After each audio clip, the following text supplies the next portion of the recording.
अरे मैं ये बोल रही कि एक तो ये बात बताओ, आप वो जिम में जाते हो ना?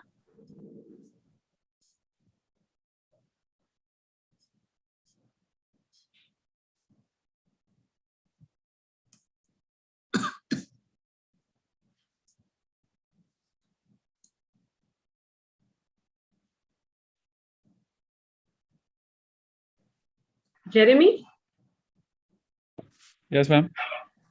Should I make you co-host as well so that you can admit people? Yes, ma'am. But I'm on my phone, so I don't know the functionality properly. No, it will come on your screen. You just have to admit. I think Anjali is yet to join. I'll just call her, but aap bhi raho safer side. Okay. Smita ma'am. Yes, Abhijit. Ma'am, YouTube live and recording start kiya. Okay, and make Devata madam the host. Okay. Okay. Thank you so much.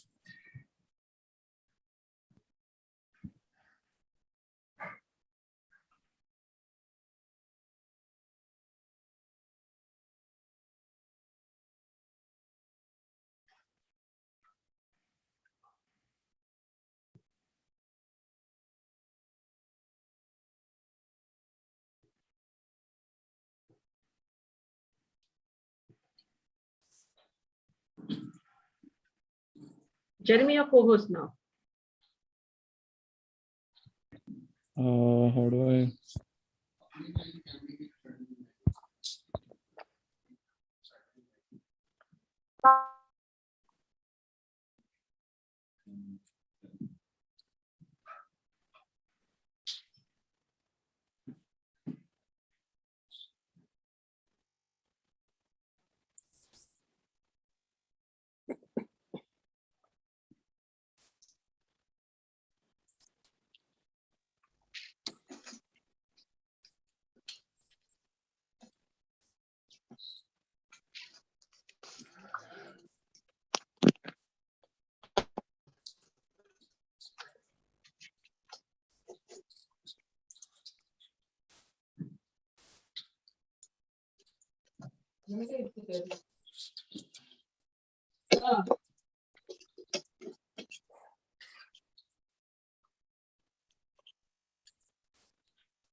I request everyone to please mute.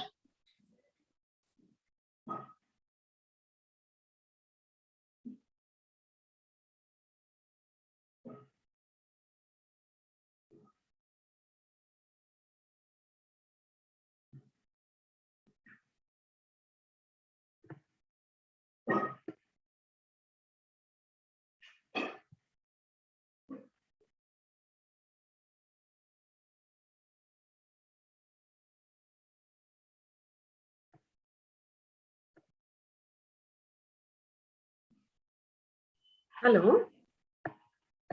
Yeah, please, ma'am.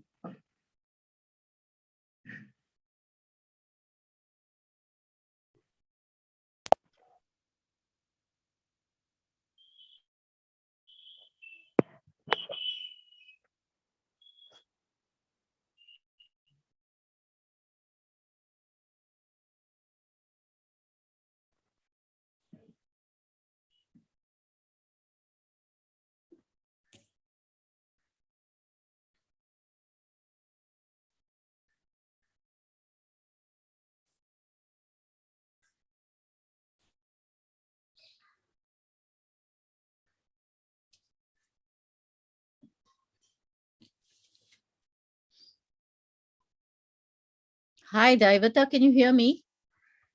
Yes, I can, ma'am. Great. It's clear. So I'm putting all four of you in spotlight so that panel discussion mode will be on. Have the others joined in? They are joining in a minute's time. Okay, sure.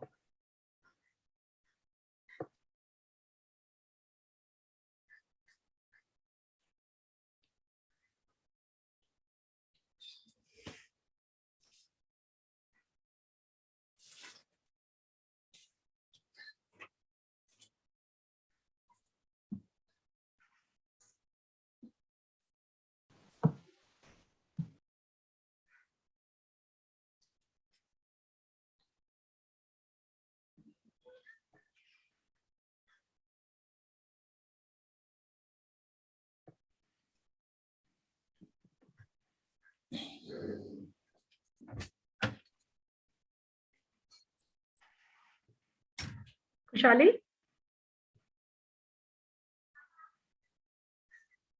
Khushali, can you hear me?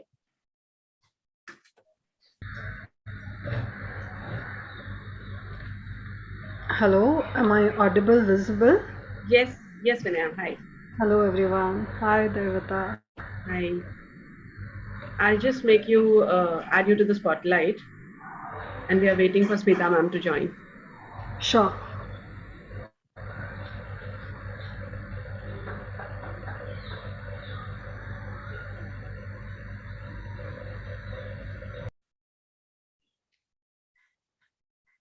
What is your device name? Have you joined with your name or Vihan? Okay. I have joined with Vihan's name. Vihan. I'm trying. Okay. Wait. I'll add that as well.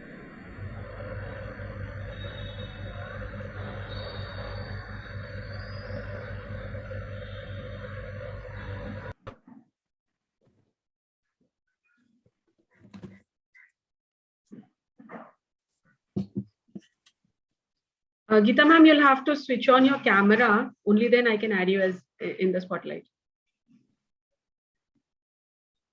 Okay, there we go. Is that okay?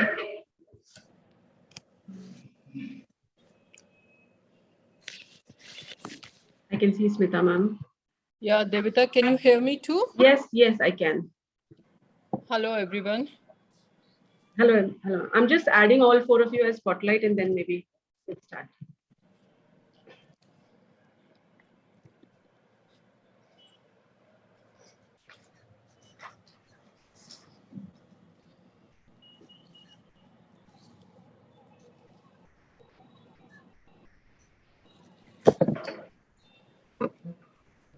So a small change in the program. Kavita is not able to join us because she has some newsroom emergency.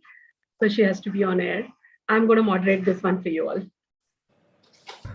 Couldn't have been happier. Hi, Geeta. How are you? I am good. Long time. I know, it's lovely to see you. Same here. Shall we start then? People will still, they'll keep joining. Yeah, sure.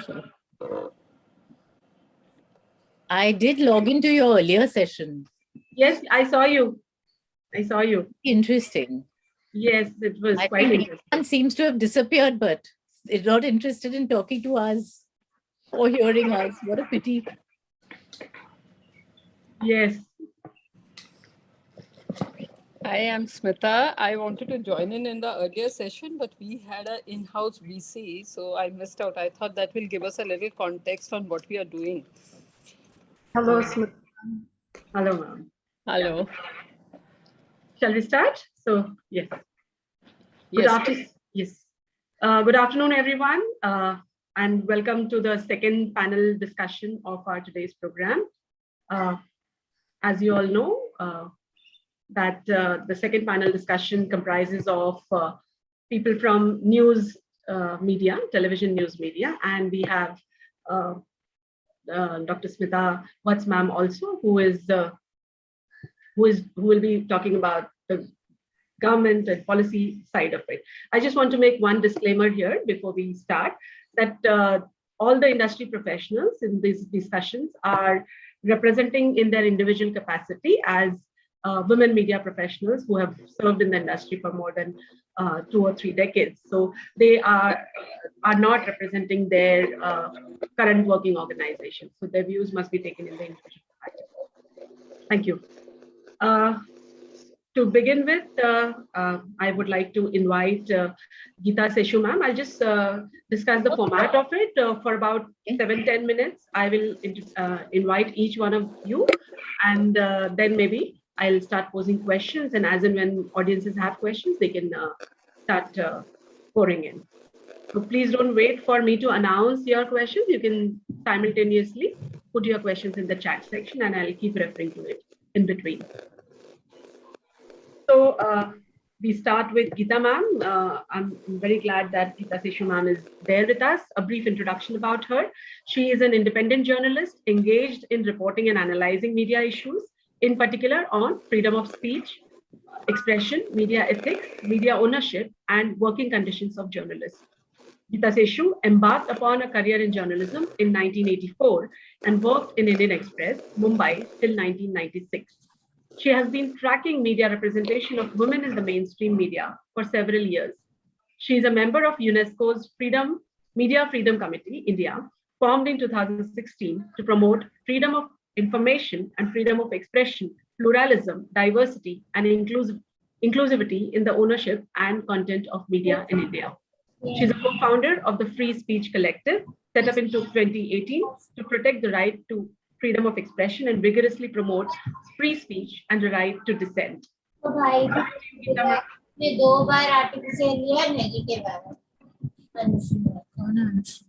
Who's that? I'll just mute everyone and then I'll unmute you so that we have control over this.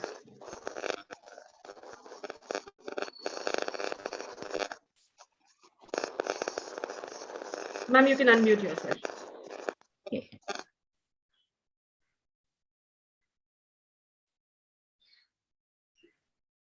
Yes, Hello. over to you, ma'am. Yes, we can hear you. Anyway, so I'm glad that was negative, whoever that was, the report. We had a interloper. Thank you so much, Daivita, for inviting me to this very interesting discussion. I managed to log in the morning, and I heard really interesting observations from all the three speakers. And I'm trying to think of what one can add to what they've already said. And they've really been very, very eloquent about the problems that they face as media educators in trying to transition women into a media regime, as your title of your conclave says.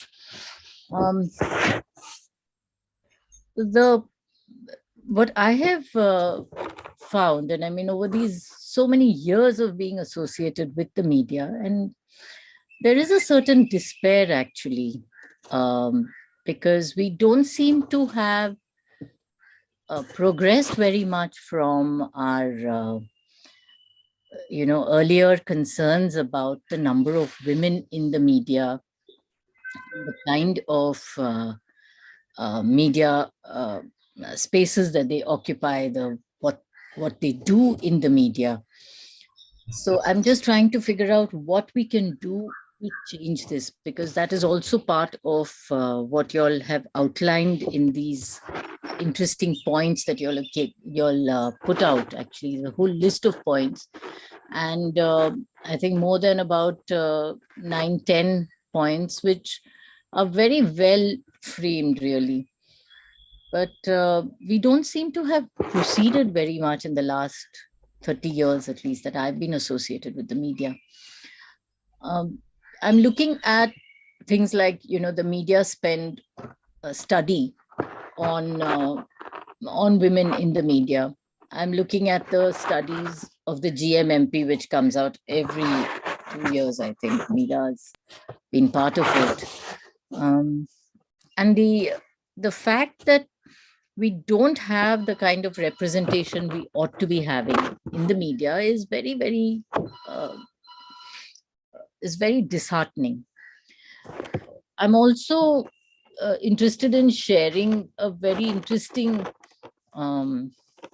and I think a very path-breaking study that the Network of Women in Media India has just released a couple of weeks ago, which is the Masculinities in the Media project. And this is actually a very, very interesting study of the kind of aggression that we see in television news, and the kind of misogyny and even violence that we see in television news. So I'm going to go a little bit into that at a later stage. But what I also wanted to say in the beginning is that while we do have, women who have in some ways or the other breached the glass ceiling, especially in television news, we still don't see that many numbers. So I'm going to be speaking a little bit about the situation we are and the dilemmas actually that we are facing in this. I'm sure Vinaya will also add to this, or perhaps even refute some of what I'm saying. Like I think one of the earlier speakers said that they saw a lot of women in the classroom. So a lot of these media educators actually found that the number of women in entering the classroom for media was definitely more than the men who signed up for a media course. And I think the University of Hyderabad had different figures. So that's actually an interesting thing that we'll need to look at separately. But by and large, yes, the number of women entering the media is definitely, entering at least media schools is definitely more than the number of men who seem to be opting for media as a profession. And that has definitely been a change over the years. But at some stage, they hit that glass ceiling. And it's in, I was part of a WAN infra discussion last year, actually, where we were looking at the number of women in top editorial positions in newspapers. And, Danya Rajendran, there was Seema Chisti, and I think Namita Bandare, I can't remember who the other speakers were. But again, there was this sense of despair. There was this sense of, deja vu, because everybody felt that we've had these discussions before. So we've again hit that kind of block when it comes to recruitment of women. At the entry level itself, women still find it difficult to enter the newsrooms. And that is a fact across the board. It's got worse with television. 2 years ago, I was in Tamil Nadu, and I was talking in Chennai. I was talking to a bunch of women journalists from Tamil Nadu, and I had some really shocking insights that they shared with me. A couple of them really is that women end up having lesser wages than men across the board in television because it is so performative, because television is so much about the visual and it is so performative. We also find that women are being chosen on the basis of their appearance. So we had these two young women, very competent, very, very good at their work. But one woman anchor was lighter in complexion than the other, and found that, and the two of them were talking about the same news organization that they belong to. But the journalist, the woman anchor who was lighter skinned, got many more chances to be on air than the one who was darker skinned. And this is happening today. So we are talking about a range of exclusion. And we're also talking about misogyny in newsrooms. This is something that women have started talking about. And I think because of Me Too, of course, there was a lot of discussion about how this has played out in newsrooms.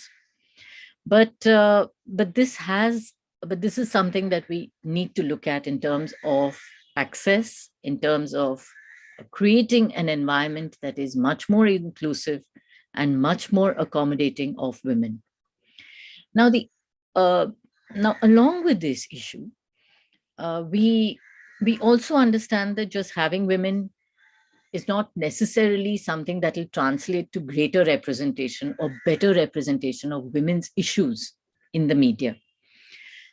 Whenever we talk about women in the media, and this is something I keep saying, but I'm going to say it again here, we look at women as objects, which the media then makes use of.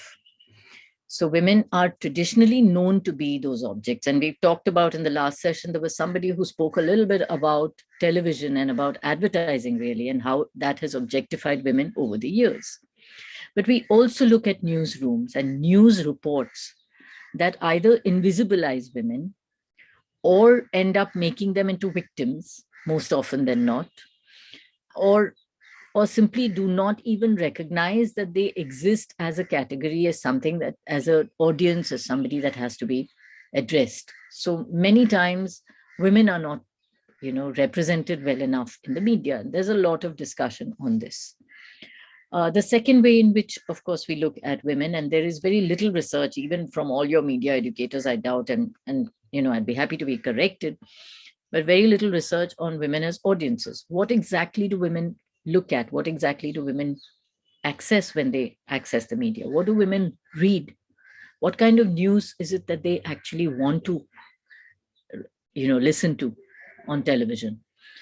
Or is it still that the remote is still in the hands of men and they decide what makes the TRPs for that particular channel? So these again are things we don't have enough information about. Now, the third area really, when we look at women, is women as creators of media. And that is really something that is quite fascinating, because in this present situation, when we have the advantage of technology, when we have digital media that is providing much easier access into the media, it's really interesting to know what women create when they have the tools of the media with them. And I would have been happier if some of your media educators in the last session had talked a little bit about this, because they are teaching women to use those tools. And it's not just about teaching women to write copy and to learn how to be journalists and to teach them that comes with the way. But how do we use those tools of the media? So this last area actually of women as creators of the media is something that we need to look at in two contexts. One is in the context of what women do are given that kind of power to create media, or to be in some ways people who can shape media messages. And that's where we look at the glass ceiling as a big area, because that actually is something that we keep going back towards and saying that media representation of women, the visibility of women, all these other aspects of what we look at in terms of content will improve if we have more inclusivity in the newsroom. And by all means, of course, we will have that. But do we need to orient women differently? And if we do need to orient women differently, how do we orient them? How do we orient them in an environment where the media is today, especially the news media, is extremely polarized? And it is really a media that does not in any way provide any kind of, especially the dominant media, that does not in any way provide this kind of inclusive understanding of the media. And here's where I want to bring in that NWMI project, which actually looked at the aggressive masculinity in the media, in news media today. And they said the format of talk shows will enable anchors to behave in a traditionally masculinist way. Journalism was performed differently, and aggression was observed in over half the news shows sampled, and the numbers rise to about 85% in talk shows.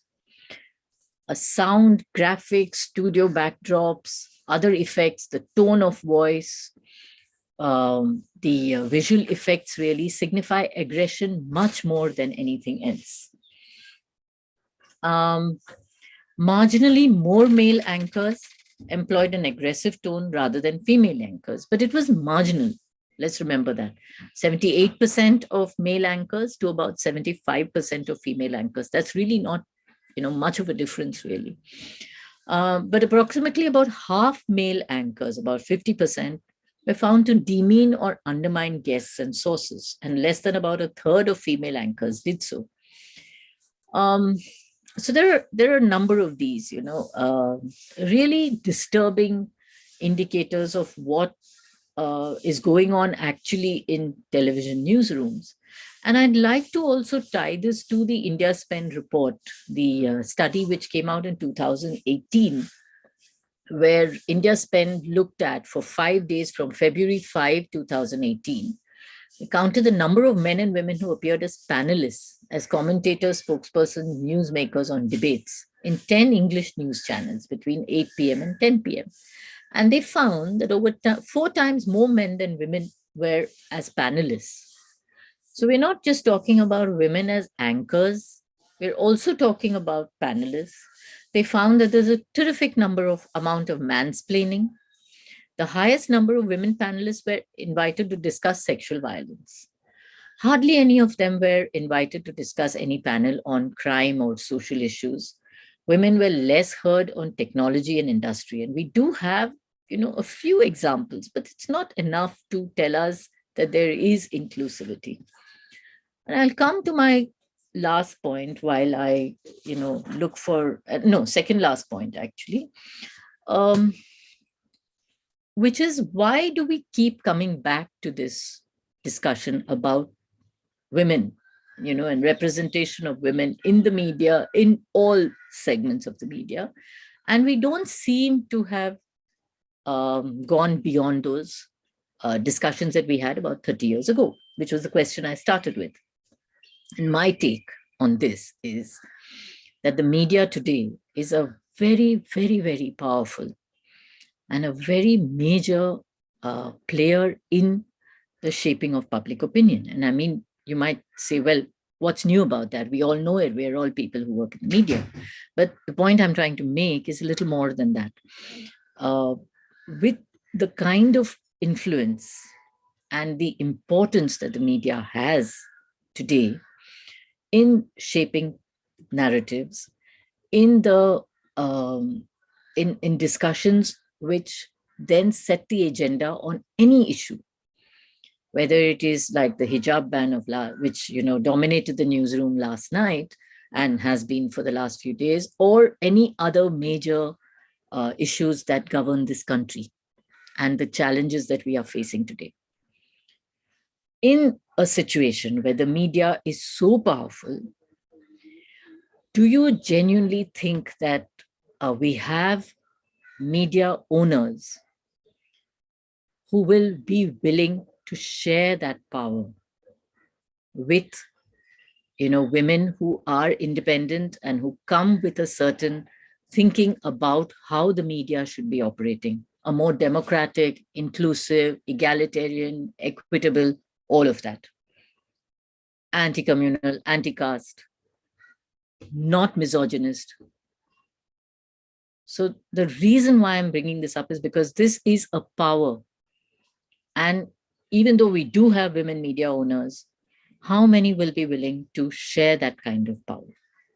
Last point I want to make, and I really want to end with some kind of positive, hopeful and optimistic notion, is that in the last 2 years with the pandemic, we have found that the kind of retrenchment of women was much, much more than that of men in the media.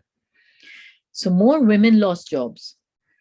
And in a newsroom, when there was a decision to retrench, the number of women ended up being much more than the number of men. And that is something that should cause concern for all of us. And it tells us also about how expendable we would find women in the media. But despite that, there have been a number of women who actually made use of this to do a lot of startups and get involved with a lot of startups. And like I said earlier, technology has enabled a lot of that. So we do have women who have the most innovative and creative startups actually in the last year or so.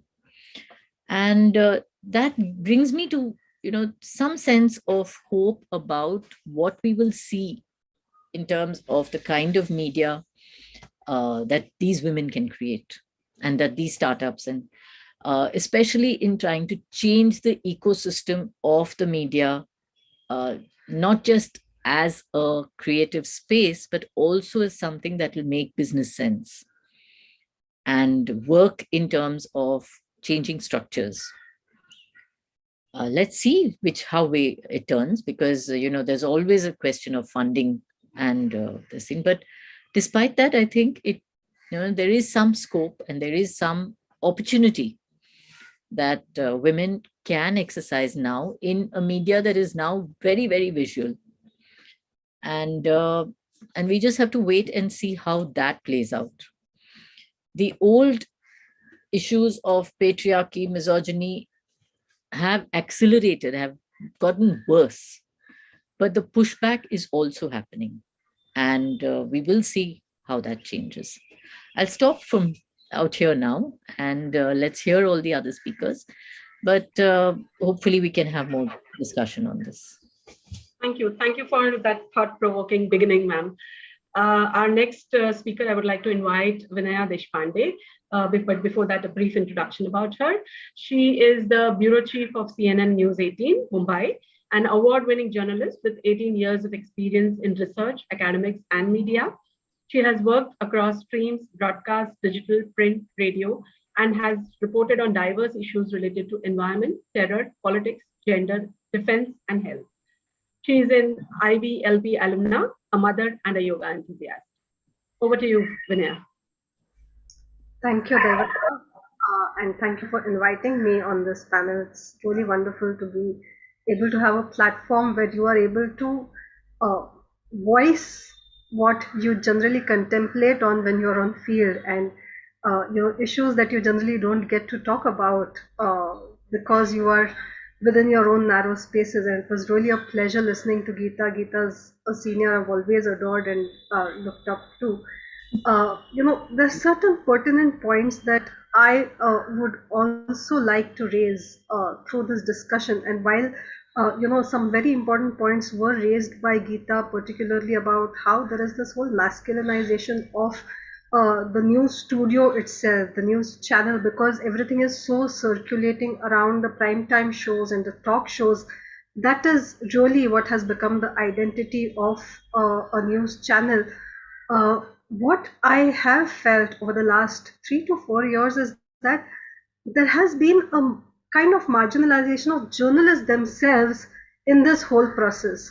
So while there is a debate about gender itself, there is also a debate about the identity of news media, specifically TV news, and the kind of scope that journalists had to be viewed, to be able to keep their work in front of people, because TV works in the dynamics of prime time. It works on the dynamics of eyeballs. It works on the dynamics of visuals. Through all these dynamics, if a journalist does not get the space to negotiate their own skills and to put forth the stories that the journalists feel matter, then I think that is something that has been a bit of a worrying trend for me. And that is why, when the work of a journalist itself is marginalized, then there is no question of what is the choice that journalist makes by using the tools that are available to the journalist to put forth specific stories. I remember around 5 years ago, there was a massive farmers' protest, which started from Nasik, and the farmers had come down walking to Mumbai. And I remember traveling for that protest.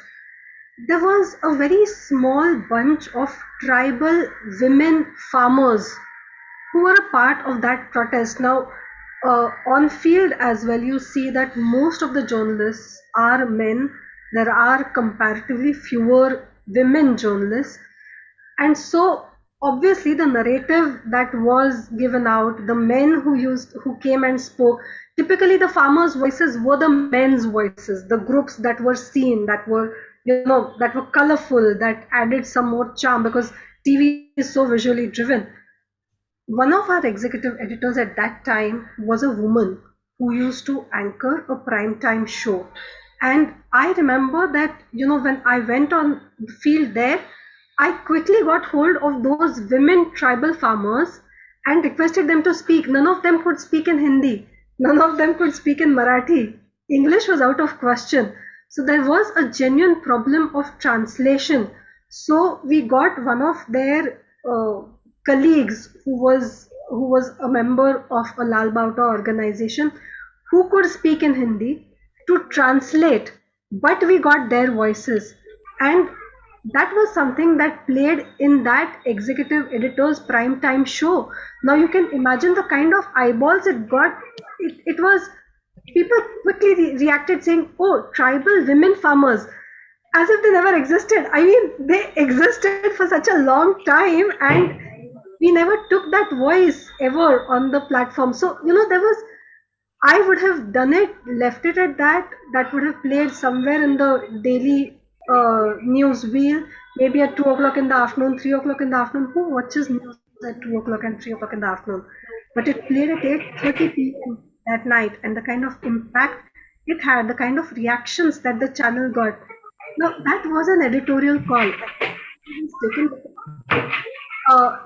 maybe because there was a woman who was sitting there who was aware of that issue and who decided to pick it up. So there are times when I have seen that, women who are in leading positions, in editorial positions, have shown how coverages can be different if, journalists are allowed to use the tools that they have, and the journalists are themselves a bit aware. So I have seen that kind of difference happening at maybe at micro level. It may not emerge if we had to carry out research or things like that.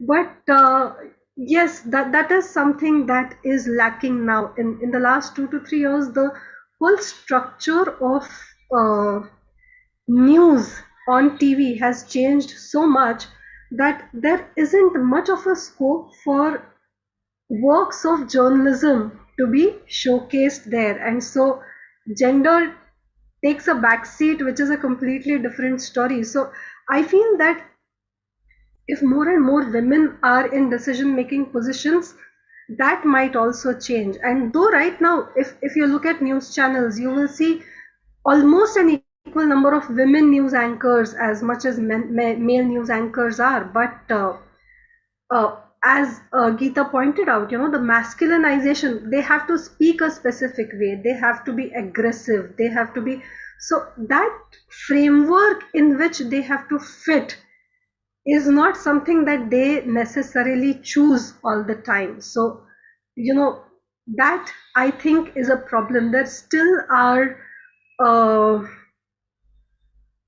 pay structures, yes, there still is a problem, and at multiple levels, starting from the beginners level, there is a clear-cut uneven pay structure. And let me point out one thing: even if there is performance, there is unequal pay structure. So it isn't like, TV media is extremely performance driven and visual driven and aggressive and everything. If that is the framework in which you're going to judge a journalist, and if women perform in that framework as well, even then there are problems with pay structures, there are uneven pay structures. In fact, many a times I see that women do not think that they have the agency to negotiate with the organization, saying that this is my body of work, you judge me on this, and please tell me why is it that I am not being paid as much as my contemporary anywhere else is being paid. So I think that lack of agency is more problematic for us, for somebody like me, because if ideally a woman has worked for 5 years in a field, 10 years in a field, then you know things about the trade, and you should be able to negotiate for yourselves. At least being in a profession where you are talking of rights of others, fighting for them, trying to raise red flag issues that are existent, if the light isn't turned towards oneself and inside, I think that is a clear-cut problem. And there is one contradiction I feel that I have not been able to find answer to. Despite having uneven pay structures, ideally in a capitalist system, that should mean many more women, right? Because you have to pay her less if she's working. the same amount for lesser money, then ideally women should be in all the positions. But I don't know why that doesn't happen really, because even in capitalism, the decision making process will have a well paid man sitting on top of everybody, irrespective of uh, whether the kind of quality that that man brings to the table is equal to the woman who's not paid as much or not. So that is something I've not been able to find answer to. Also, Geeta talked about how easily dispensable women are. My observation specifically for the last 2 to 3 years is that everybody is dispensable. I mean, I have seen some of the top guys also being replaced as if nothing's changed in the last 24 hours and things have just moved on. But comparative ratio, you ask, maybe there is a perception that women will put up a lesser fight. And that is why, when it comes to mass kind of removals, especially in the COVID period that we saw, so many people were removed from their jobs. There was somehow, I don't know, there's still a patriarchal concept of, oh, the man runs the family. So, एक का job चला जाएगा तो family कैसे ये करेगी, EMIs है, बच्चों का एजुकेशन है, blah blah. I don't understand why that parameter doesn't apply to a woman. Why can't a woman be equally running the household as much as a male does? So, while everyone is dispensable in media, this is TV media, at least I've seen extremely cutthroat competition. If you lose your job today, your market value tomorrow is close to zero. You will not get anything that you gained till now. So if I have a particular CTC package today, I'm in job, and if I am sacked and I'm out of job tomorrow, if I try to go out for a job in every other field, you will at least get what was your last CTC, or you'll get more than that, but not in TV.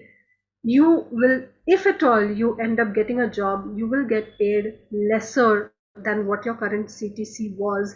And that, I think, is a very disturbing thing, because your talent doesn't go anywhere, your skills don't go anywhere, your understanding of the trade doesn't go anywhere. And that is why you see that, we talk of glass ceiling, but yes, there's a leaky pipeline as well. There are so many women who, I mean, as a bureau chief myself, I have seen so many women who want to come and intern with the channel. So the number of women who want to do their internships is way higher than the number of men who want to do their internships. Do they end up getting hired? No. So it begins from there. So the woman takes the course, she studies, she is possibly one of the best performing students as well, because if you look at, the way I have seen academic performances compared to guys, girls have performed better academically. If I can make that blanket statement, I don't know, that was true for my journalism school at least. But and yet, they will go out, try to prove themselves through internship, they will get the opportunity as well. But when it comes to placements, they may not get picked up. Even if we say there's a level playing field and women also get picked up at the initial stages, there are so many compulsions. Because let me talk of TV, because for the last 5 years I have been in TV. Print is a different ball game. I felt radio was a completely different ball game, and digital was very, very different. But for TV at least, it's the kind of competition I see is not just cutthroat, it is brutal. So there is, you talk of the boys gang, it doesn't matter anywhere else as much as it matters in TV. And I'm very sorry to put it across so blunt, because even in print or in digital, you go out, you do your job, you churn out your story, you give out your exclusive, there's a full stop to it. But in TV, you have to give stories of places where you may not be present. You have to keep tabs on situations that are evolving in different places at different times simultaneously. And that is where I think girls have to work a lot more to gain acceptability among peers, so that there is sharing, so that you move ahead on that ladder. I think the struggle begins from there. It's easier for the boys to come together, to share, to, then sit for a drink together at the club or go for a sutta together. Somehow, that kind of networking, I feel, is lacking, or, that is a problem. And pardon me if this is a very coarse observation, but when women struggle through all these things to rise in hierarchy and they reach a specific position, they themselves feel a bit shut because they feel, oh, I have myself struggled through all this. Why should I help someone else now? I have been there, seen that, I have struggled. So there is not that much of openness as well for women, especially in the profession, to come together, to network, to try and form a group, and to make sure that they have a level playing field in that. So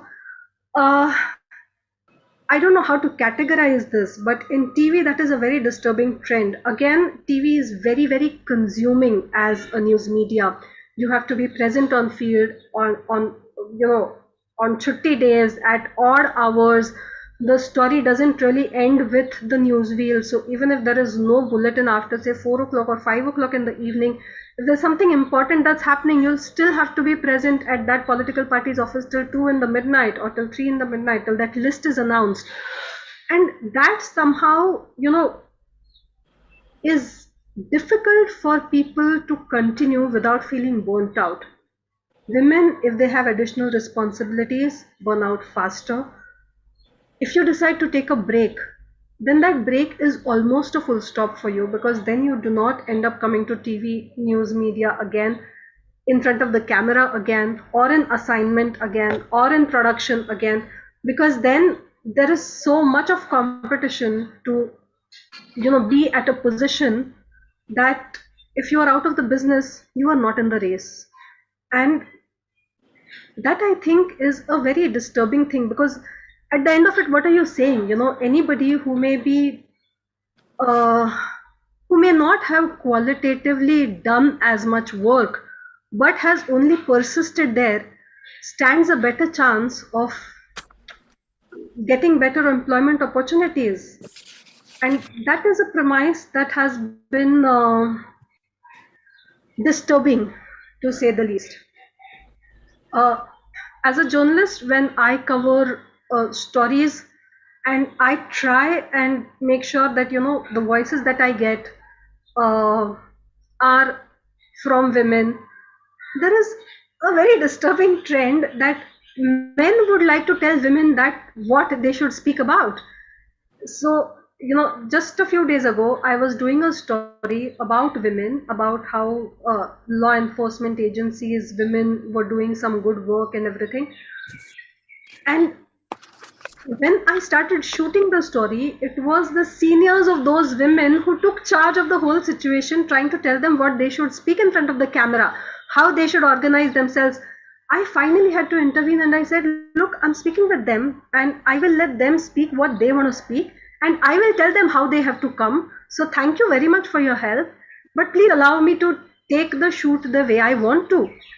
Now, this was a very gentle way of speaking, but there are so many such places. I mean, you don't get water in the house. Now, that kind of a problem affects a woman just because she has much more household responsibility than a man has. That is almost a constant today, has been a constant for so many years. And yet, even when you're talking about water troubles, it will be the men of the family who will either want to talk or who will want to tell the women what they should talk about.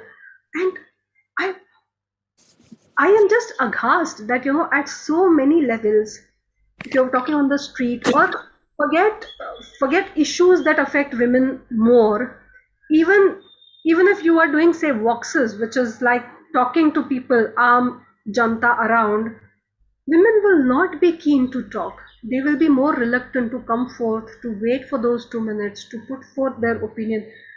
They would just shy away and they would walk away. Unlike men who would possibly stay back in groups, laugh, chatter, make fun of it, or say something or not say something. So convincing women to talk is one thing. Then, after convincing them, making sure that a man does not interfere and does not tell her what to talk is another challenge. It's kind of, swimming against the tide, and I don't know how many would like to do that then, because that's not. If you just have to get boxes, you would just go there with a boom on the streets and put it in front of anybody who wants to speak and come back with whatever anybody had to say. Why this whole effort of trying to, get to people, trying to make those people who do not want to speak to put forth their views? So that also, I think, is a bit of an issue about sensitivity, about which voices should, really be asked to come ahead. And this requires some work. It isn't like everybody is always willing to come forth and talk. So I think that is also a kind of sensitivity that is lacking among especially TV media, because there's just no time. Secondly, since there isn't much of sensitivity, there is not much of an effort. It's as simple as that.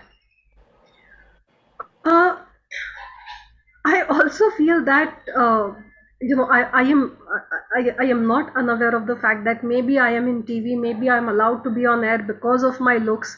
It is very, very likely, there is no doubt about it, that if tomorrow I would possibly tan or grow 3 shades darker, or maybe I may not be given that kind of an airtime as well. But yes, TV does work like that. It does work on looks, is something that I have specifically observed. But I have also observed that even if a girl, a woman journalist has looks, and if there is a male journalist who's possibly doing the same thing that she is doing, then possibly the male journalist will be given more of an opportunity to be on air.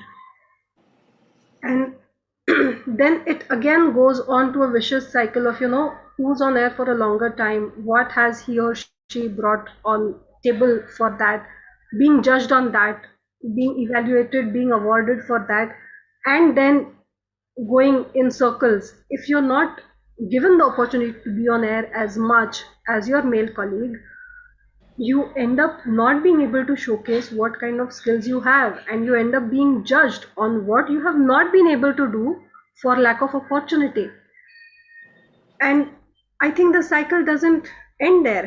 Having said that, I still see that there are many women journalists in TV as well who are trying to hang on in there, as they say, trying to make a mark. But I think there is no level playing field. Firstly, in order to break into that whole journalist gang or the boys club, you either have to be seen as you have to be somebody who's submissive, or who's amenable to the terms of the group, shouldn't have so much of an individuality that you stand out, or you are threatening, or you make the male colleagues insecure. If that is what happens, then you are clearly not included. That nearly almost closes your doors for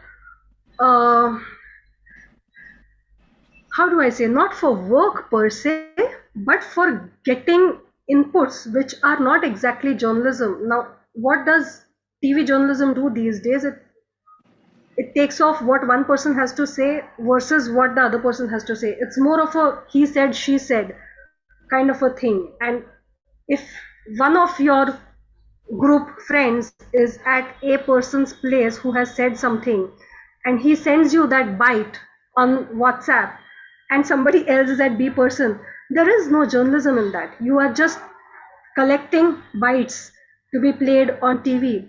And so it brings me back to the issue of marginalization of journalists themselves, where there is no scope for your work as a journalist. It's just aggregation of what somebody else has said that is going to dominate the news wheel through the day most of the times.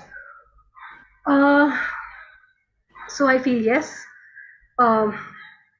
Let me just stop at this, because I know this is abrupt, but there are just so many things which I think would come in the flow of the conversation once we start having questions. Thank you. you, Vinaya, for speaking your heart out. I could see that it's coming more from your own experiences. I would like to invite our third panelist for the day, Smita Vats Sharma, madam. A little about her. She is a senior bureaucrat, presently posted as Additional Director General, Press Information Bureau, Ministry of Information and Broadcasting. She has 3 decades of professional experience and has handled several key assignments. Notable amongst them are being Director General of Films Division, Chief Executive Officer, Children's Film Society, India, Mumbai, and she has been the official spokesperson for Ministry of Railways and has served a tenure at Supreme Court of India also. So that's a myriad, experience, very diverse experience. We are glad that you are with us, ma'am, and she's also a published author. Smita, ma'am, over to you. Thank you so much, Devita. Now, after hearing the 2 panelists before me, I think I should just join the discussion itself, because what more can I add? Because this is the insider perspective which has come from 2 practitioners who have been with the media for such a long time. I can only have what I will call an outsider-insider perspective. Somebody who has seen my colleagues in the media, women colleagues in the media from the outside as an Indian Information Service officer. And a certain insider perspective, because as an officer of the Indian Information Service, we also deal with media, the various media divisions of the Ministry of Information and Broadcasting. And my journey as a lady officer, which is a gender perspective, which Geeta and Vinaya were both talking about, that for us, what is personal is also what defines how we perceive the work that we do. My take is that I have handled the Ministry of Railways and the Ministry of Coal, 2 important infrastructure ministry. And like my predecessors were saying, I have seen some of the ladies who are on the beat. They are, they could be from the agency, from the broadcast, from the print, but the amount of in-depth knowledge, both the depth and the breadth of knowledge they had about the domain which they were covering, which was not only railways, but the entire infrastructure space, was commendable. I mean, we may say that we see women reporting only on soft issues or something, but I have seen some of these are senior journalists, these are young ladies who have just joined it, but they are very keen to take up beats in which, which are traditionally considered not for ladies. I have seen them do beats like railways or, surface transport, coal itself. There were some ladies who were writing very well on coal, because coal itself required a lot of, in-depth analysis, etc. So there are women in this space who are doing excellent work. But like the speakers before me, and I think in the session before us, they would have also said that the demands of the career itself are great. I mean, the kind of demands in terms of the domain knowledge itself, because the information itself is exploding. Then the medium itself, like we were talking about, from the print to the broadcast to the digital, and now you have to be all in all, that your story will go to the print also, you will give something to the broadcast, something has to go to the digital space, and then the requirements of the audience itself, what kind of news the audience are requiring. So there is a tremendous amount of demand on women. And like Vinaya just said, there is also the personal which goes in, that the demands of the house, etc.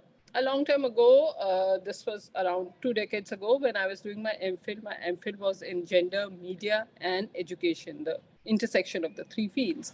I read somewhere that for women, the career is not a straight path, but a winding lanes, that our careers go through winding lanes.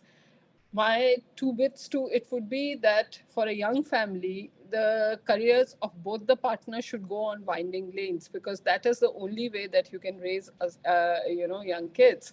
If it is the requirement of one, then the other takes it up. Why should the entire load be on the women itself, whether it is water or school runs or homework, etc.? I think here I would like to add what I have learned as a communication for development specialist.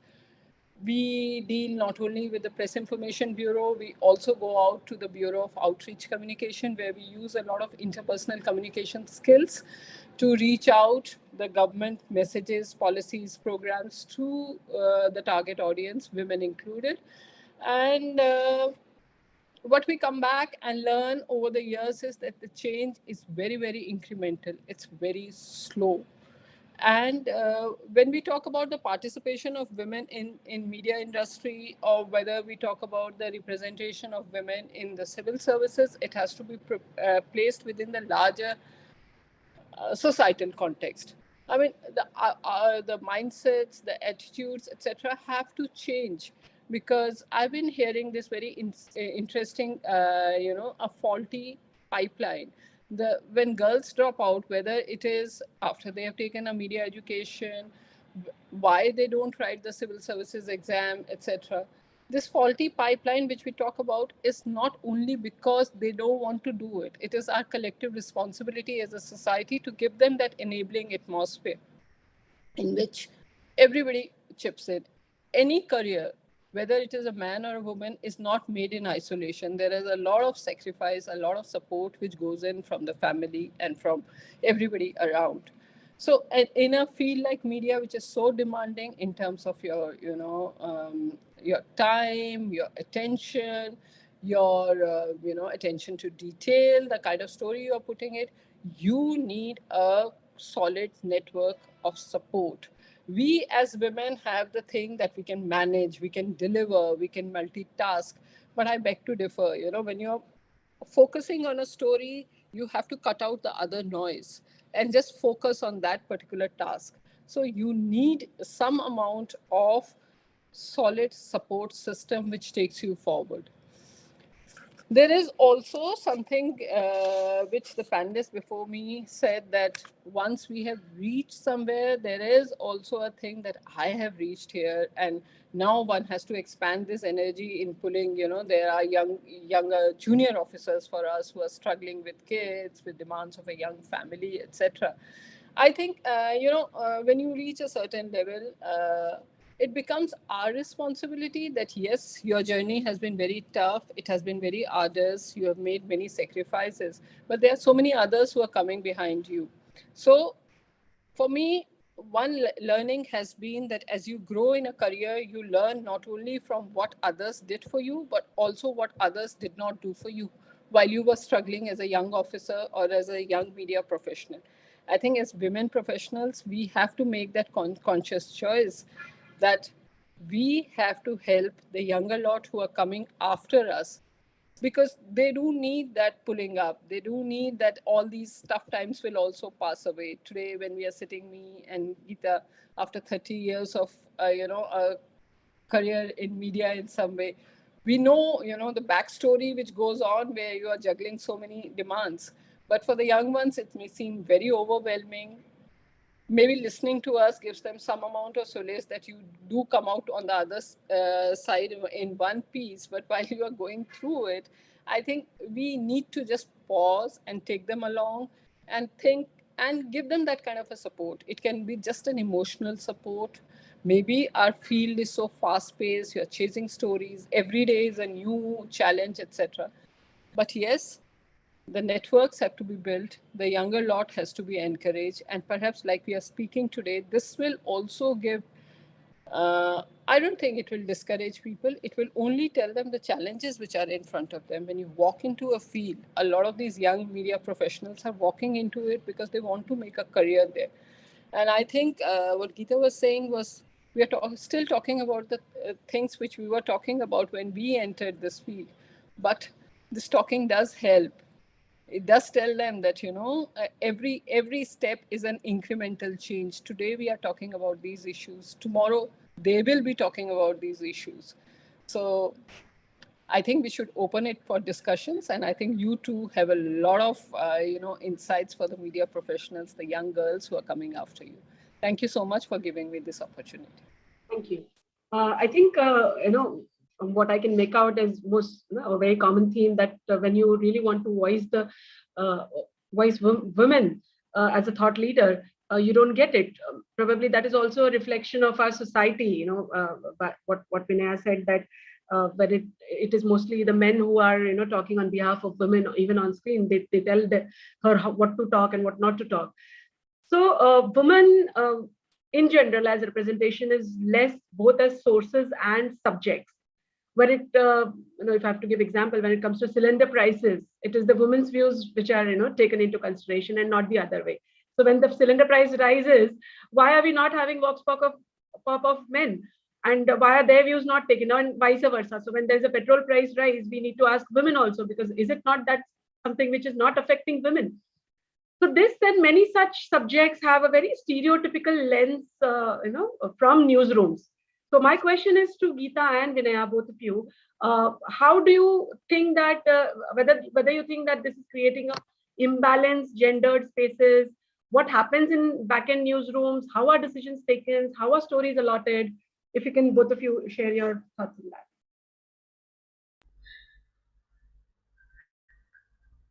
May I? Geeta, you're muted. Sorry, Vinaya, this is your area. Please take it. Please take this question. So, yeah, it is like Devata, you said, it's a very stereotypical decision. So, when it comes to TV, it is looked at in terms of the frame. How should the frame look? So, for example, if it's cylinder price rise, then in frame you have to have a woman. Simple. अरे चार औरतों के boxes लेके आओ, देखो क्या हो रहा है. There is, it is such a, because look, media doesn't exercise its own things in a vacuum. We are a part of the society which lives and thrives on these stereotypes, where decisions are taken by people who are, so if the journalist on field still goes out of the way to try and get men on it, and there is one decent man's voice on what is the problem with the price rise of a cylinder, it might still go on air. But what was the instruction? The instruction was, चार औरतों के boxes लेके आओ यार. So the instruction that will be followed, because there is no space for, and there is no sensitivity or no awareness about this as much. I don't say that it's not a way of berating anybody. There is only a matter of sensitivity about this. But since there isn't that instruction, ये है, and this is not the only thing that the journalist is doing. चार boxes लाने में कितना time लगाते हो यार? It's a very simple, clear-cut, stereotypical job that is given. 15 minutes में ये लेके जाओ, उसके बाद कोर्ट जाओ, उसके बाद ये करो, उसके बाद वो करो. So for the journalist, that is not the priority. You will see it on screen, but for the journalist who has been given that job, it is like 15 minutes में मार दो यार, जो कोई बोल रहा है उसको लेके आओ, मार दो, चलो आगे चलो.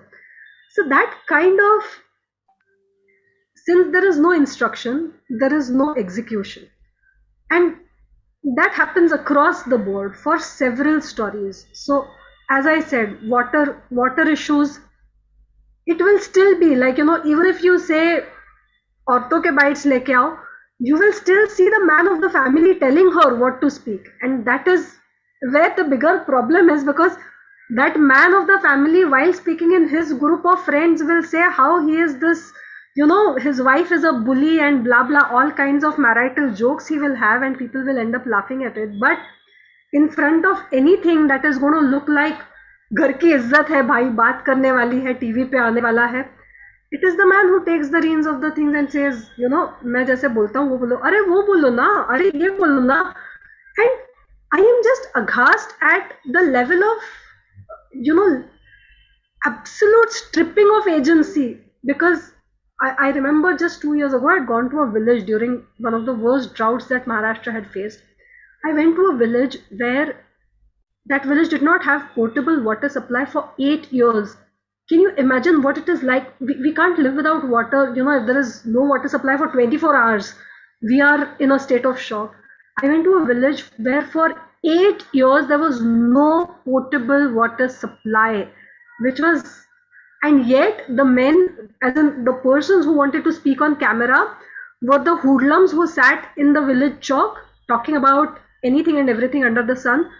Whereas the women of each and every family had health problems because they used to sit by a hand pump for 8 to 10 hours of the day just to get a small pot of water so that एक एक glass पानी सबको पीने के लिए आ जाए, because tanker will give the water that can be used for other purposes, but for drinking there's only that hand pump which works as per, you know, whatever the groundwater table level is, for which you had to pump for 2 to 3 hours, no exaggeration, for getting one pot of water.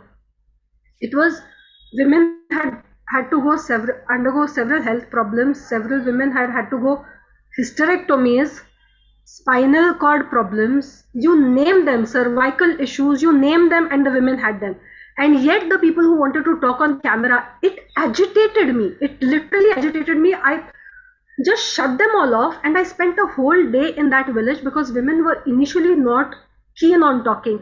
I spent a whole day in that village just trying to speak to those women, just trying to break that ice so as to say, at the end of it, we had such a beautiful story. Within 2 days, that village had water supply.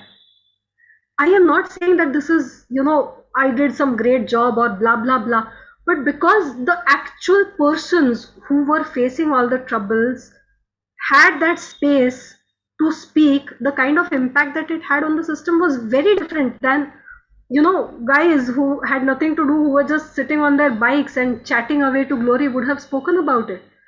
So, there are times when you feel कि ये तो कितना stereotypical है, water problem है, आपने लड़कियों को ही बात करने को लगाया या women को ही बात करने को लगाया. अरे but that is the actual story, no? If that woman has had to pay with her health for the last 8 years, then it goes beyond gender. It is her story that needs to be told. And that thought, that sensitivity is something that evades most of the times, because things remain like, you know, अरे drought का कोई story लेके आओ. अब drought का कोई story लेके आओ, 1000 स्टोरीज हो सकता है. So it is, at one level you may find it stereotypical, at the other level it is giving a platform to someone who actually has stakes or has skin in the game. You know, that water supply started in that village was a sense of relief for the women most at the maximum than it had for those hoodlums of the village. And I'm quite sure about it. I'm sorry if this sounds stereotypical, but that is how it is. Coming to you, Geeta, you have worked in print for so long, and I'm sure, you know, the way news is manufactured in television is very different than it is in print. So is it the same in print, going by your experiences? What is your take on it? You know, what Vinaya is talking about is really important, because we are talking about television news, which really dominates today. In print, there is a little more opportunity to have in-depth work, where we can plan out detailed features or stories, where we can access women and showcase their voices, their views, their thinking. It takes a lot more effort, but it can be done. It gives you more scope. The medium itself gives you more scope for that. But despite that, how much do we actually see? We don't really see as much of this kind of in-depth reportage on issues which impact women, or on issues which impact all of society and have women speaking about it. The India Spend study, which I was talking about earlier, actually shows you about how many women are even commenting on edit pages, for instance. It's changed. I'm not saying it's as bad. You do have smaller newspapers that do allow this kind of showcasing of the voices of women as experts. But it's not, it's not an equal situation. It's not like if you have 50% men on the edit pages, you'll have 50% women. You don't. You'll still have to look for those voices. So I don't think we've really changed much in that. There is a greater consciousness because there's much more I think vigilance in terms of the kind of watchdog role that organizations play in terms of pointing out. In your last, the last panel was joking about manels, about how we're all women here rather than, we ought to have had men also here. The token male we should have had. So there is a lot of consciousness of this kind of thing. I don't think there's much of change in terms of in real terms, despite the fact that there is consciousness. I just wanted to add to Vinaya's thing. There was this Aditya Thackeray tweet, which I've just pulled out because I was looking for it, where he says that he came across a news piece showing a frightening amount of risk Adivasi women in Shendripada had to take to fetch water. And there's this photograph of the women crossing these, really tiny, narrow and dangerous bamboos. And then the next photo is of the bridge that the government built. And you have all these men standing there, and Thackeray's tweet is all about the women and how it will help the tribal women. But at the inauguration, you have men breaking that coconut and men doing all this and men going out there. And so I made a comment, actually. I said, where are the women? They ought to have been the first, since this entire exercise, this, public relations exercise, Smita might add to that. It was really funny. It is so marked. I mean, I wish I could share it with all of you. It's quite a funny picture. I don't know if you all can see it from my screen. I know it was everywhere. It's so hilarious that all these men standing there on this new fancy bridge, and it was actually meant for those women who, he did highlight that thanks to his tweet, but it was the men who stood there to take the photograph. So what Vinaya said is absolutely right. It's the men who want to come on camera and tell you that. The other point I want to make is actually what occurred to me. It's interesting how women have taken on, that agency that you talked about, Vinaya, which is really so important in non-organized media, whether it's TikTok, which of course is no longer there, or even some YouTube, or even some of these apps, or they seem to be so free in the way they manage to showcase whatever, they sing songs, they dance, they're out there, and they seem to be very, very confident when they actually have media, which they control in some ways. In fact, I would just like to add to what Geeta said just now about, this whole TV doesn't even mince its words about who the target viewers are. So, like Geeta was saying, if the number of women who comment on editorials and edit pages and stuff, for TV it's a very typical thing. TRPs mean how many young men who have expendable income are watching the TV. So, if that is the goal, then there is. It speaks for itself. Also, I would like to add to what Smita ma'am spoke about some time ago, about how there should be a kind of support system at work as well when, there are young professionals who find it overwhelming to work and to juggle with responsibilities. I think that's an extremely crucial point there because, I for one, I was with the Hindu for a very long time. Then I moved on to other organizations, and when I was working, I had a very young baby. I remember the kind of organizational support I got. There were times when I had to take my baby to work because he was so tiny he wouldn't be without me. Sainath, who was our resident editor, since he was most of the times traveling, P. Sainath is an extremely acclaimed journalist. He's my mentor, and he had told the office specifically that his cabin would be treated as my nursing room in case I got the baby to office. That is the kind of support, when I got the baby along, when I had to file my copy, my colleagues would take the baby, show him the office around till the time I filed my copy. Which workplace has that kind of an understanding and that kind of a support?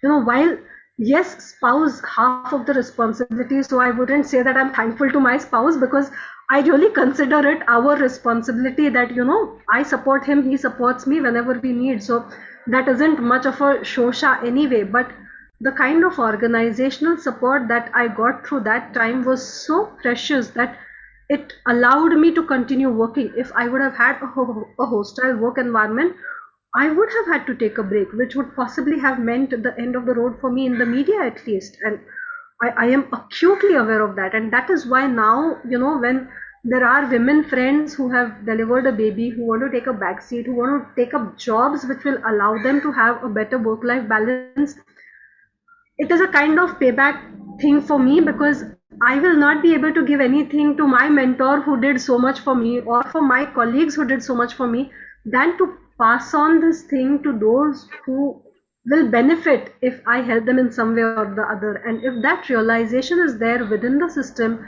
within fellow journalists, if we try and build that kind of a support system for men, women who are struggling with responsibilities and with job at the same time, trying to attain that balance, I think that will generally lead to a better and a more equitable work. Because for once, I have heard so many men journalists brag about how they have seen their kids grow up only in the bed and how they have never been in the house.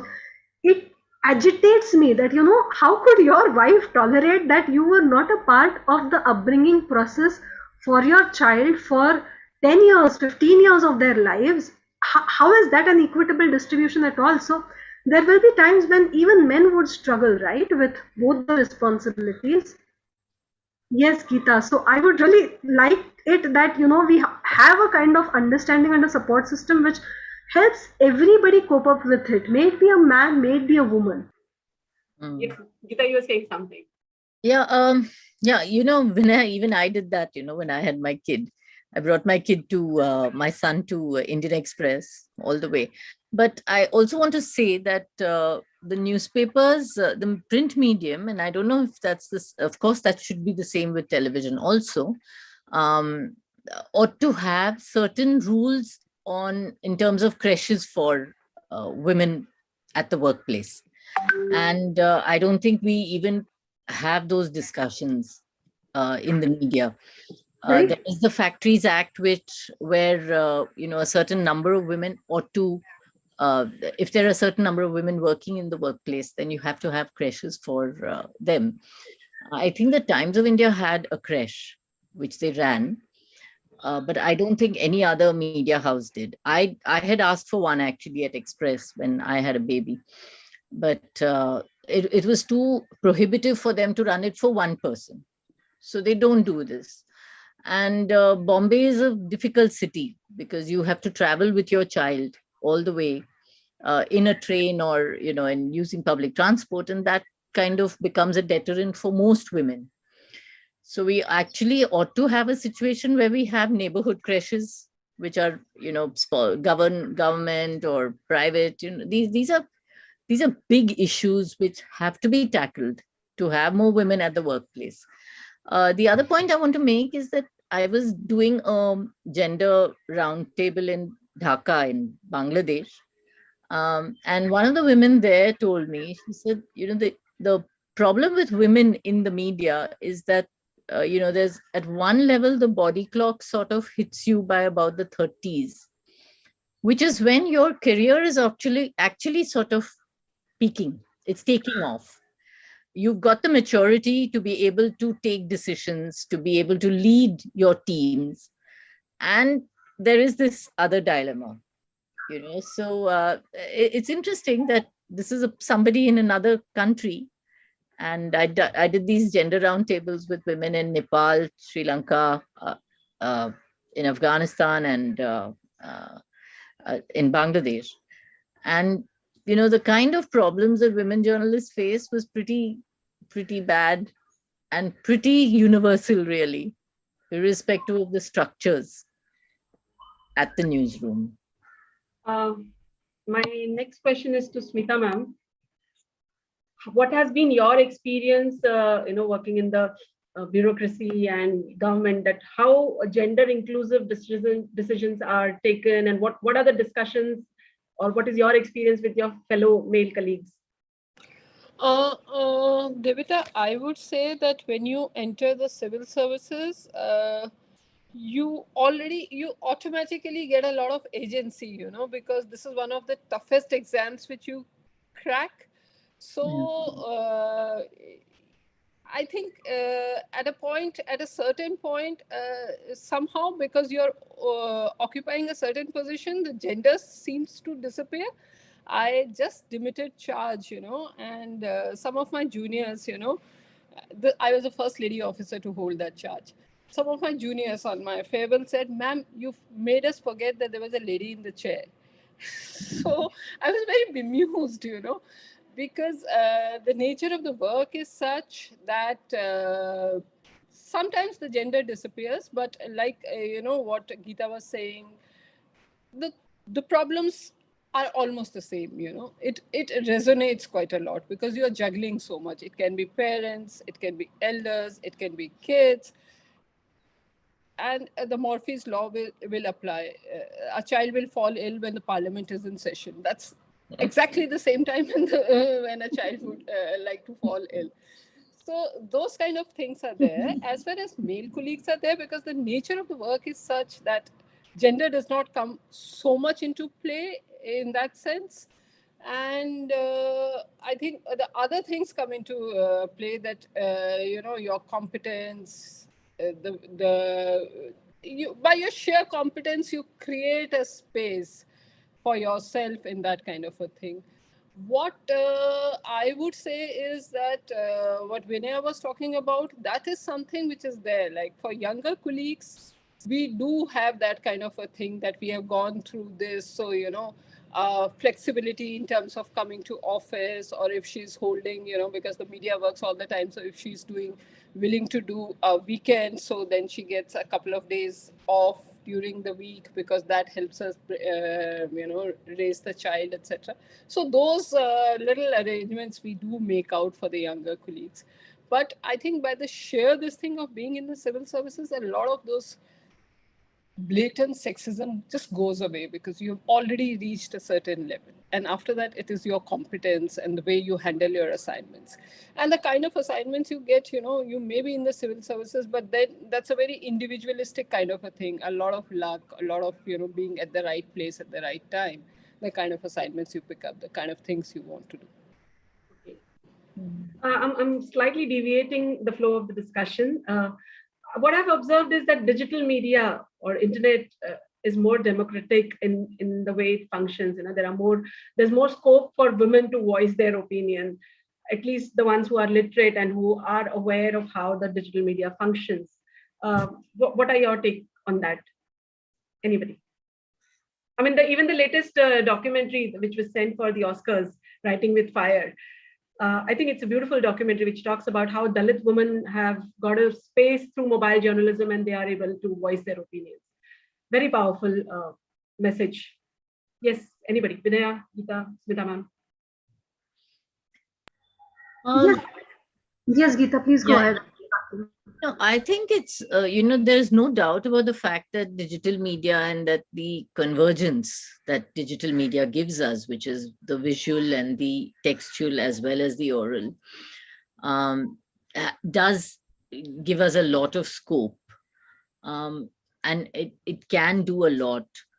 But I'm frankly, I'd like to flag two concerns, really. One is the question of the backlash that women are facing, the kind of harassment, the kind of trolling and stalking that they face because they're seen as independent voices.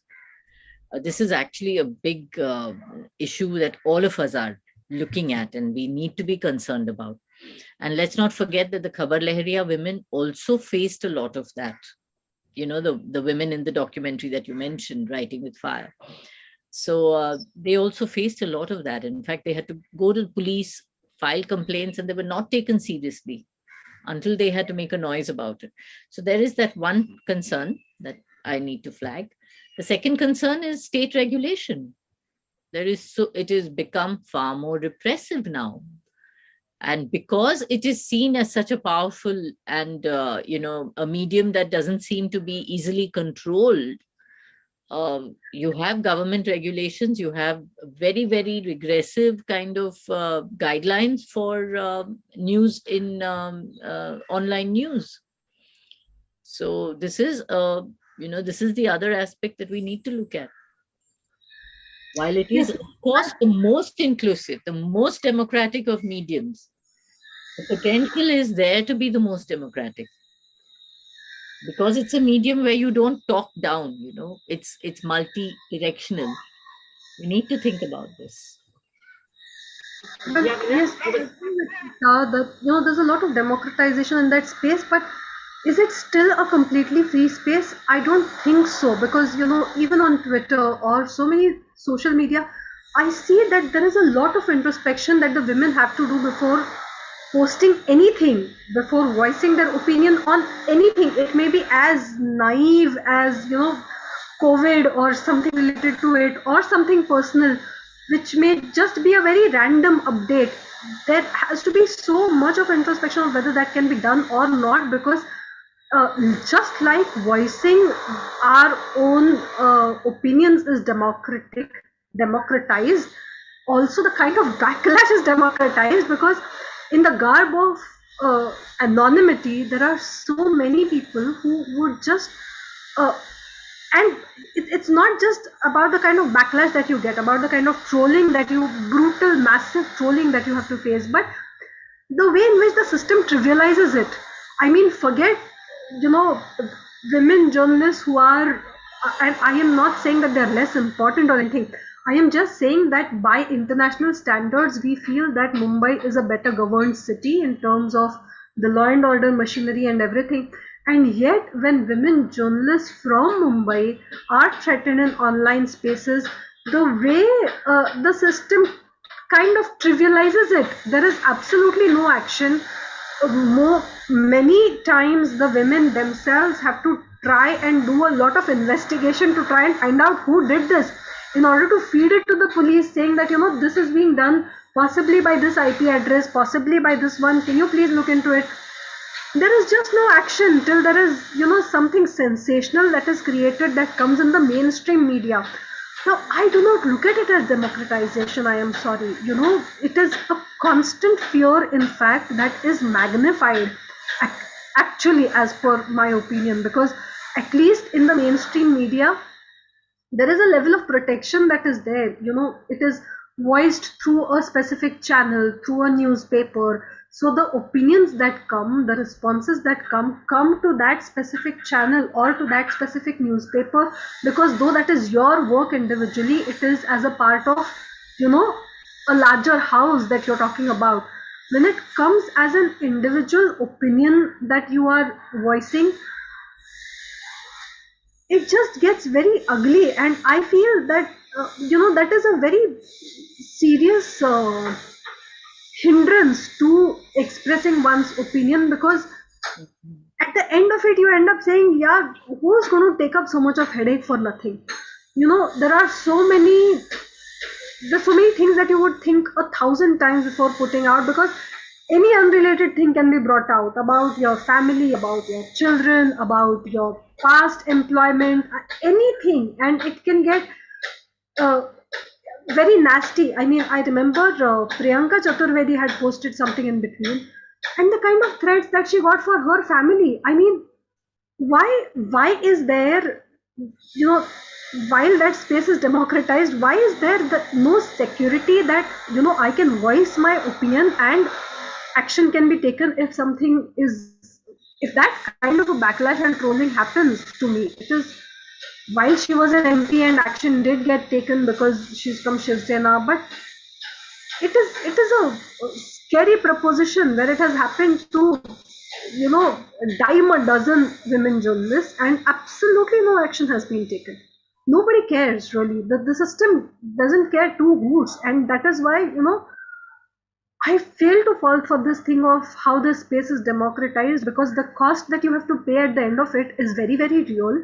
The kind of mental agony that you have to go through it without, anybody standing by you is very real. And there are many times when women have stood up and said it's just not worth it, you know. So I don't see it as a democratizer in some sense. It just is a very anyway. Sorry. Gita, you were saying something.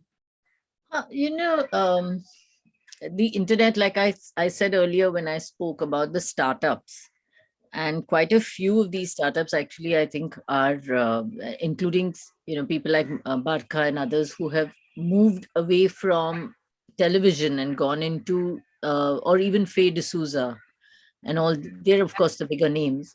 But I would be curious to know how much of funding they get, and how much of funding is being given not just to the big names, but also to other people who are other women or other journalists who are going into these new startups, these digital startups.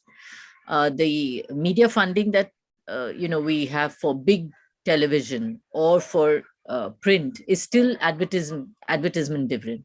So the revenue still comes from advertising. Now, subscription is not getting you as much as you can get for advertising. So foundations have begun funding the media, and how many of them actually fund these startups that are run by women, and what kind of funding do they get, how sustained is it, how much of support they get.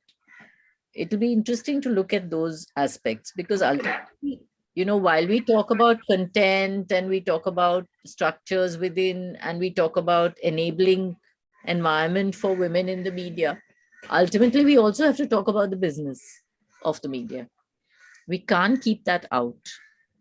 That understanding, the political economy of the media, everything has to also come into our discussions on representation of women, or even the visibility of women in the media. Absolutely. Yes, Smita ma'am, what is your take on it? About the digital space? Yes. So what Geeta is saying, like, a lot of these startups, etc., which have started, I think it's a very, especially during the pandemic, what Geeta was saying, it really struck a chord, because a lot of people have really gone on to the digital space. And for women, it's like a balancing thing that gives you an independent kind of space where you can create your own thing. But yes, this trolling, etc., is frightening, and because it's almost this anonymity which gives people that kind of a thing that we can get away with saying anything or whatever, which is really, really very frightening and very uncalled for. Thank you. I'm glad, Geeta ma'am, you raised the issue of business model, because that was my next question. How do you think that the revenue model is affecting the way women are stereotyped or represented on screen? Because ultimately, like you said, it is the business and one has to do the business. So how many women are the consumers of news? So then therefore, how many news items are made for women? That is something which we really need to look at. What do you think? What are the algorithms say? I'm afraid I don't know. I cannot answer that. We need more research on this. We really do have to have more research on this. And it'd be great if some of these, the media education departments would look at this more closely. We have a lot of information on women as television audiences for entertainment. We don't have enough information on how many women are into the our OTT audiences, where again there's a very different makeup of the kind of entertainment programs that are being put out. We don't have any data, at least I am not aware of them. If there is data, I'd be very happy to see it, of women in what kind of news women consume. Is it any different from the kind of news that men would consume? When the pandemic, in the midst of the pandemic, we had the Sushant Singh Rajput suicide. And a suicide, well, it's a death by suicide, as it's called. So the complete change in the way in which the media was focusing its interest in the midst of the pandemic onto this really tragic incident. And, in that process, so much of what was happening with the pandemic, so much of what was happening in terms of the havoc it was creating in society, because it was in the, just about the beginning of the second wave, or at least before the second wave. We were between the first and the second wave. And there's absolutely no discussion on that.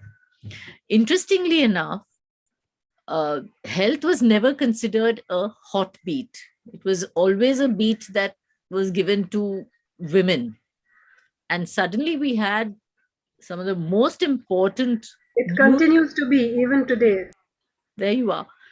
So it's actually, we had a whole lot of women journalists who were doing fabulous work in bringing health news to us. And, so it was never considered this, it was a soft subject, but it got center space thanks to the pandemic. And how many stories, pandemic stories, we've actually seen from a gender lens, from a woman's perspective? I hardly see any. I mean, pandemic is discussed, but women's health, how pandemic has affected her health and other aspects is rarely discussed, neither in print nor in television. I mean, that's what I have observed. Yeah, absolutely. Because, a lot of women have talked about the change in their menstrual cycle because of the vaccinations. And this is again very strangely empirical. You have a friend, a couple of friends, and somebody says, well, I've heard this and I know this. But there's no data, there's no real information, because then you don't have the science and the scientists giving that kind of attention to it. So the way in which patriarchy is enmeshed in society, where you have a situation where you need the experts to be able to tell you what it is, despite the fact that you have women who've been the devisers of some of the big vaccines that all of us have used, the Oxford vaccine, for instance. But we still don't have that kind of attention. We have a long way to go. Vaccination, even COVID, if there is a different way in which women have experienced COVID from men, even after 3 waves, we do not know. Absolutely. My next question is to Smita ma'am. What do you think, I mean, from the government point of view, from the bureaucrat point of view, what are the policies which are planned specifically to, include more women narratives in the story? Are there any at the policy level or at the bureaucracy level? What are the efforts taken? No, are you talking about narratives around women, or yes, narratives and women as media professionals, to include more women and the narratives, both? See, one thing which again comes up is media education.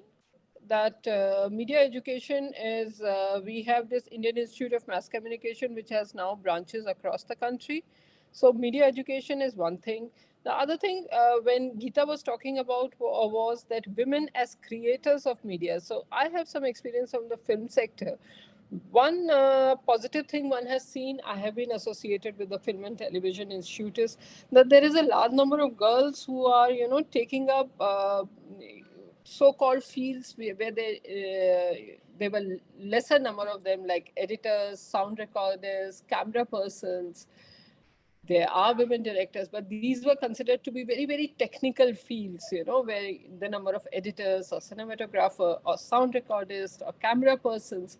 So that is one very encouraging thing, that girls are also taking up these so-called unconventional kind of fields within this thing of film production. One initiative with FTII took was Geeta has been talking about, using the pandemic as an opportunity, is a lot of, which I can say is from the government side, is there were a lot of training modules, they use the digital space very well to have a lot of training modules, which were all digital, they were all online. And then that made them very, geography agnostic. So we had young professionals many of them women, especially from the Northeast, from some of those very remote areas, who were able to use this time when, there was a little dip. So a lot of FTII has done a lot of good work in this time, that there were short modules, and the moment you get more feedback, you have people who appreciate this kind of a thing. So a lot of people, and especially girls, if you can't come down to Pune or, where these workshops are being held, but now we went digital. So a lot of these things did help. Another thing which Geeta was talking about was the funding. So at Films Division, which I handled, one of the this thing which was again digital, we just managed to do one physical workshop, but then we did a couple of online things. Was that especially for non-feature space, we explored with a lot of platforms crowdfunding as an option. Crowdfunding is an option to fund some of these, documentary making or small films, etc. So there is a lot of innovation which goes in. Insofar as, like I spoke in a little while ago when I just made some opening comments, when we are talking about dissemination of information about government policies, programs, etc., there are a large number of schemes, etc., which are there for women, for girl child, for girls coming into STEM, or even girls coming in for media education, etc. There are scholarships, etc. The real challenge is to get the information to the TG, to the target audience, for whom it is meant, because that is a real challenge for us, because there is so much of diversity, and you have to slice that information so much in terms of language, in terms of, your target audience, your regions where you want to go. So at Films Division, we found that sometimes when we were doing our film festivals, just tagging along a film making workshop to that, and especially in the Northeast, meant a lot of young girls who were interested in taking up filmmaking but could not come down the side. A workshop held there meant that a lot of young girls were able to be trained as documentary makers. And in one of the festivals we had, there was this young winner, and she came back and said, I picked up my first camera when Films Division organized a filmmaking workshop in Kohima.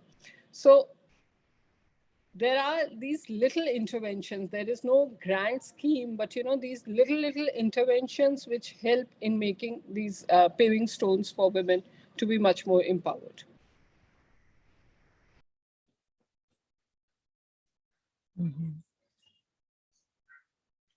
Devita? Devita, you're muted. Please unmute. There was a lot of noise in the background, so I muted. Yeah. So we have about 15 minutes, last 15 minutes. We'll move on to the question and answers section. We have one question by Neha, and she's asking about gender performativity. She's talking about the marginalization of women and dominance of men is a result of religions, as we as human beings are driven and follow a code of conduct written in these religious texts. So, I mean, do you agree? So she's basically looking at, from what I understand, she's trying to understand the role of religion and gender representation. Is there a role of religion in this? Well, the understanding of religion itself has been so patriarchal that, and there is, I feel beyond a point, there isn't much of meaning looking at past and trying to change the past in order to change the present, because it drives you to a loop which just doesn't end, is my perception of it. If there are some problems, if the way our perspective towards each other, our perspective towards gender, about social happenings is problematic, then it is better to start from today as a new day to try and change it in our own surroundings, rather than focusing too much on anything in the past. So I can, as a journalist, see how much driving into the past in modern history has really led to so much of hatred in the current society, though it may not be completely gender specific per se, but religion goes way beyond it. It has been an extremely complex thing to deal with in some sense. There are several narratives about religion as well. Some have gained prominence, some have not. And that is why our understanding of religion may not always be a completely holistic one, though it is completely patriarchy driven. There is no doubt about it. So, religion affecting our social perceptions and leading to gender bias is something that is, it's a cliche now, the kind of thing that has evolved in the last few years, the way we have seen the narratives as well evolve in the last few years. But I don't think that the solution is delving too much into it, because we are in some sense not really looking at very flexible frameworks which will change. Religions by nature are quite static, which don't really welcome a lot of revolutionary change, so as to say.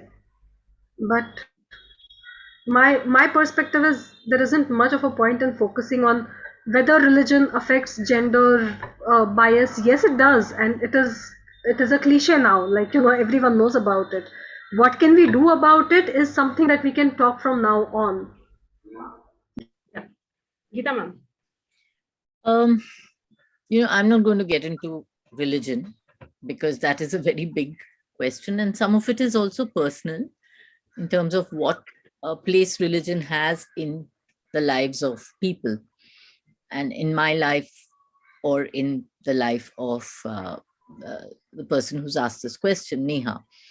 I'm looking at contentious issues which come up and how the media then covers these.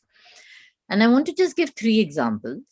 One was of many years ago, when there was this young girl called Gudiya who was married to this army man who ended up being a prisoner of war, and he strayed in, either he strayed or he was captured in Pakistan, and he spent a number of years there, and he was given up for dead. She married another man, and the first husband came back. And then there was this huge discussion about whether who her legitimate husband would be according to the Sharia, according to the religious laws. And she was very simple girl. She wanted to remain with the second man who she had had a child with by this entire, during this passage of time. And ZTV did a very, very rotten and unethical discussion where they had a public trial, and they actually broadcast this public trial where they called her to the studio. They called the first husband, they called the second husband to the studio. And this is, much before, I think, I can't remember the year now, I'll be able to find it. And this was so unethical. A personal decision, a personal dilemma, which, became a religious issue. The second, very, very big performance again in television was the Sabrimala temple entry, where again, there was this entire furor, and women journalists who were actually, who were attacked. About 8 or 9 of them were attacked when they were covering the Sabrimala temple entry issue. The third, of course, is what we are seeing today, the hijab ban, and the question of whether girls should be allowed an education irrespective of whether they're wearing the hijab or not.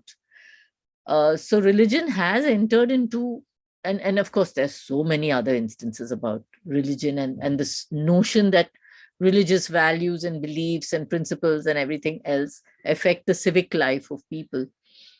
Now, how the media plays a role there, and what the media chooses to highlight, what the media chooses not to foreground, is something which we need to look at very carefully, because that's when we get an understanding of the kind of marginalization of the voices of women in this entire debate, whatever it is. Subsequently, of course, this young lady, Gudiya, died. And she died literally of a broken heart because she was forced to go back to the first husband. And there was a maybe small news item in the newspapers the day she died. ZTV, which really did the worst damage, did not do a thing. They didn't even bother to put it out because, they moved on. Their story is over. They did what they wanted to do. They exploited the situation for what it was worth for their TRPs at that point of time. So the media is a very cruel beast. And I think we need to understand what it does in these situations. Absolutely. Smita ma'am, what do you think? What is the role of religion in women's portrayal in media? Do you think it has any role? I think she's not in the meet. No, she seems to have been disconnected or dropped off. And media coverage of a specific issue is a completely different ballgame, because it is, as Geeta said, it's a very cruel and a very crude thing. So, in TV newsrooms, if you listen to the way stories are discussed, it in some sense can be heartbreaking as well. Abhi garam hai, abhi chala do. इसके बाद if there is any development in the story which needs to be highlighted, नहीं अरे अभी गरम नहीं है, अभी किसी को interest नहीं होगा. I don't know what parameters these are that decide that abhi kisi ko interest nahi hoga, but abhi garam hai to run anything about it, including rumors, including speculations, including absolutely rotten people who have no worth to give any opinion about anything, getting chance to be on primetime TV to a time when there is really a major development, and we just not bothered. So TV in that sense is very cruel while handling issues, and while handling sensitive issues. The track record has been absolutely abysmal, I think. I'm glad that you talked about that issue of garam hai. There seems to be a blurring line between what is news and what is entertainment, and especially in the context of news television. So how has this affected the portrayal of women? What changes you have seen, or if at all, if there are any changes in the way women are represented on screen? Well, it has become more voyeuristic to begin with, since it is news has almost become like entertainment, where if you try and pitch in some serious stories which have layered understanding and data and statistics and different narratives, generally it is skipped for something that the newsrooms think that the audience will not understand. And so there is commodification. There clearly is a voyeurism that is acceptable. So the kind of investigative journalism that we talked of, where we took hidden cameras and did things to bring out corruption in the system, has now become almost like an open tool to sting anybody and to bring out things that serve not much of a public interest. We saw some of the worst coverages during Sushant Singh Rajput as well, though it doesn't really have any gender lens, but some of the stories that were done were you could question about them. So there are several such stories where I remember there was a case of a rape in broad daylight in one of the southern states. I do not remember the details of it right now, but that was captured on someone's phone. It was, the police later said that it was a mentally deranged man who raped a woman who was sitting on a footpath in broad daylight. I remember all news channels ran that footage on loop by only blurring a few sections. I don't know how that helps. I don't know how, what would you tell the children who were around if you were watching news?